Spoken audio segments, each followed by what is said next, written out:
বেটা দেখ তোর বউ আমাকে কিভাবে মেরেছে, আমাকে চেয়ারের সাথে বেঁধে রেখেছে, আমার পরে কতটা অত্যাচার করছে।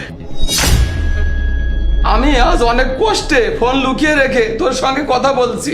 বেটা তুই আমাকে কোথায় রেখে গেছিস? তোর বউ তো আমাকে মেরে ফেলবে। কি বলছো বাবা তুমি এসব? আমার বউ তোমার উপরে হাত তুলেছে, এরকম অমানবিক অত্যাচার করছে? কিন্তু কেন বাবা, ও তোমার সাথে এরকম কেন করছে? ও চায় না আমি এই বাড়িতে থাকি, ও তো চরিত্রহীন।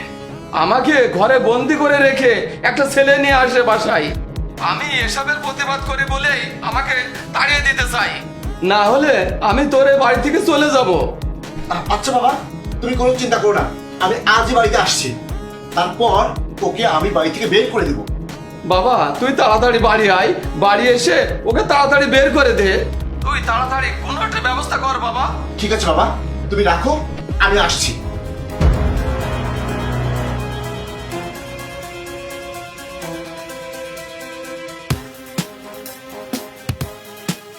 আরে বাবা, তুমি তো পাক্কা অভিনেতা হয়ে গেছো, তুমি তো অস্কার পাবে। এখন আর তোমার ওই বৌমাকে বাড়ি থেকে তাড়িয়ে দিতে কোনো সমস্যা হবে না। আমাদের পথের কাটা হচ্ছে তোমার ওই বৌমা। ভাইয়া তো বাইরে থাকে, কবে আসবে তা ঠিক নেই, আর কবে আসলো কি না আসলো তাতে আমাদের কোনো সমস্যাও নেই। এই ভাবির জন্যই আমরা সম্পত্তি হাতে নিতে পারছি না, আর পারবো না। তার গর্ভে যদি কোনো সন্তান হয় তাহলে সে সব সম্পত্তির মালিক হয়ে যাবে, কিন্তু ভাবিকে যদি আমরা বাসা থেকে বের করে দিতে পারি তাহলে আমাদের আর কোনো সমস্যা থাকবে না। কারণ ভাইয়া ভাবিকে ভালোবেসে বিয়ে করেছে, সে যদি চলে যায় তাহলে ভাইয়া তার সুখে পাগল হয়ে যাবে, ভাইয়া আর কখনোই বিয়ে করবে না। হ্যাঁ সেই জন্য তো জাহিদকে রাগিয়ে দিলাম, যাতে আমাদের আর কিছু না করতে হয়। এখন জাহিদই তার বউকে বাসা থেকে বের করে দেবে, আর তাহলে সব সম্পত্তি পাবি তুই।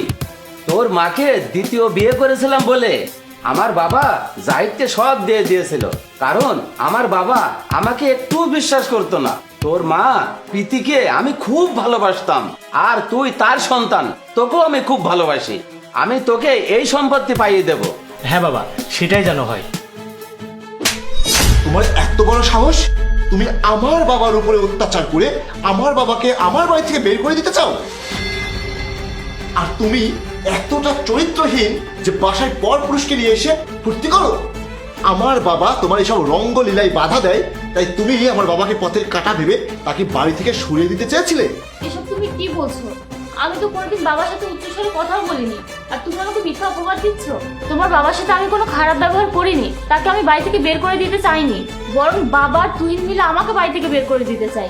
বৌমা এসব তুমি কি বলছো? আমি কখন তোমাকে বাসা থেকে বের করে দিতে চাইলাম? বরং আমি জাহিদকে দেখিয়েছি তুমি আমার উপর কি রকম অত্যাচার করো। হ্যাঁ বাবা, প্রমাণ তো আমার কাছেও আছে। আপনি যেটা জাহিদকে দেখিয়েছেন সেটা আমি ওকে দেখাচ্ছি, এই দেখো।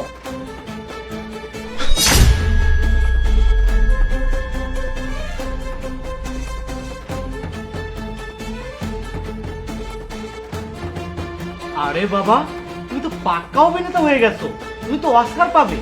এখন আর তোমার ওই বৌমাকে বাড়ি থেকে তাড়িয়ে দিতে কোনো সমস্যা হবে না। জাহিদ, আমি বুঝতে পেরেছিলাম যে বাবা এমন কিছুই করবে, সেজন্য আমি ফোনে ভিডিও চালু করে রেখে বাইরে গিয়েছিলাম। ছি ছি ছি ছি বাবা, তুমি এতটা নোংরা, তোমার চিন্তা ভাবনা এতটা জঘন্য। আমি বাসাতে থাকি না, আর তুমি আমার বউয়ের উপরে এভাবে অত্যাচার করো। আর আমার বউ এখানে থাকলে তোমরা সম্পত্তির মালিক হতে পারবে না, সেই জন্য তোমরা আমার বউয়ের উপরে এরকম অত্যাচার করো। বাহ বাবা, তুমি তো সেই লেভেলের একজন অভিনেতা। তুমি আমার কাছে ভালো সাজার অভিনয় করো, আর আমার অগোচরে তুহিনের সাথে প্ল্যান করো আমার সম্পত্তি হাতিয়ে নেওয়ার জন্য। তুমি আমার বউকে চরিত্রহীন অপবাদ দিয়েছো। আরে বাবা, এখন তো দেখছি খারাপ তুমি। এই জন্যই দাদা তোমার নামে সম্পত্তি না দিয়ে আমার নামে দিয়েছে। তোমার মতো একজন খারাপ মানুষ আমার বাবা, এটা ভাবতেও এখন আমার ঘৃণা হচ্ছে। তোমাকে আমি আর আমার বাসায় রাখবো না বাবা, যাও, তুমি বের হয়ে যাও আমার বাড়ি থেকে। জাহিদ আমি ভুল করেছি, আমি অন্যায় করেছি, আমার এমন ভুল আর হবে না বাবা, তুই আমাকে ক্ষমা করে দে। আমি কোথায় যাব বাবা, তুই আমাকে তাড়িয়ে দিস না। বাবা, তুমি যে অন্যায় করেছো তার কোনো ক্ষমা নেই। তুমি তোমার সম্মান, তোমার ইজ্জত সব হারিয়েছো। তুমি তোমার নিজের অবস্থান নিজেই নষ্ট করেছো। তোমাকে আর এক মুহূর্তের জন্য আমার বাড়িতে রাখতে চাই না। তুমি আমার এই নিষ্পাপ বউকে অপবাদ দিয়ে আমার কাছে খারাপ করতে চেয়েছিলে। আমি তো জানি বাবা, আমার বউ কখনো এই ধরনের নোংরা কাজ করতেই পারে না। তুমি চলে যাও বাবা, তুমি তোমার এই ছেলের কাছেই যাও।